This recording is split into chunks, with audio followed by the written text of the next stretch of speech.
So eto mga idol, posibleng labang pinag-uusapan sa pagitan ni Angas ng Pinas Janrael Casimero at 122 world rank contender Alan David Picasso ay mainit na sa ilang boxing fans.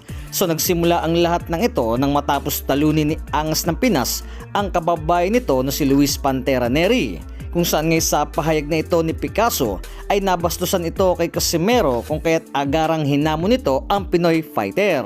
Nasa post na rin na itong mga idol ng The Ring Magazine sa kanilang official FB page ay binati rito si Angas ng Pinas na ayon na rin sa isang post pa ay sinabi naman dito na kung sinong susunod na makakalaban ni Cuadro Alas. So dito na rin mga idol ay nagkomento naman itong si Ray David Picasso, saad nito ay andito lamang daw siya at handang lumaban. Nabase ito sa aking pagkakaintindi sa translasyong magulo, na habang si Cuadro Alas it's my boy ay okay na emoji naman ang binato sa comment section.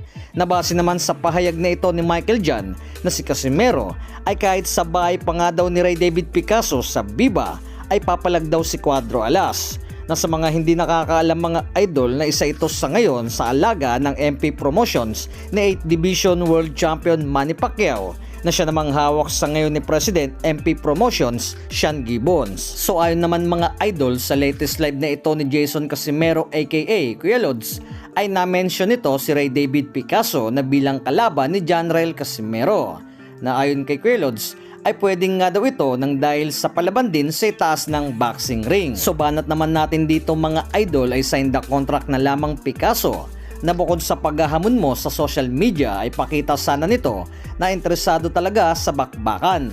Nabase na rin ito mga idol sa ilang pahayag ng Casimero Brothers na tila interesado sila na sagupain ang kababayan ni Luis Nery na si Ray David Picasso. Kahit sino mga boss, basta yung mga malalakas. Si Picasso pwede yan. Yun yung boxer na mataas. Iba yung galawan sa height niya. Lumalaban ng suntukan. Kumbaga mataas siya pero fighter. Samantala mga idol, 122 world rank contender, mandatory challenger sa WBO ni Naoya Inoue na si Carl James Wonderboy Martin ay etong sinasabi ng karamihan na tatalo raw sa halimaw ng Japan na si Naoya Inoue.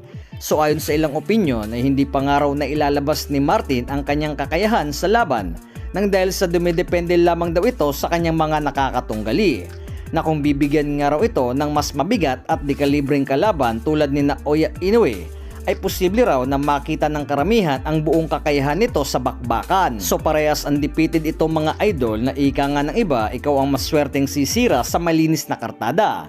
Nasa ngayon ay kasalukuyang number 1 contender ito ni Naoya Inoue sa WBO Super Bantamweight, na sana nga'y mabigyan ito ng malaking pagkakataon na makalaban si Inoue sa hinaharap, na ang pagiging mandatory challenger nito ay malaking bagay na maisingit sa world title fight, subalit tila mahina ang hype sa labang ito.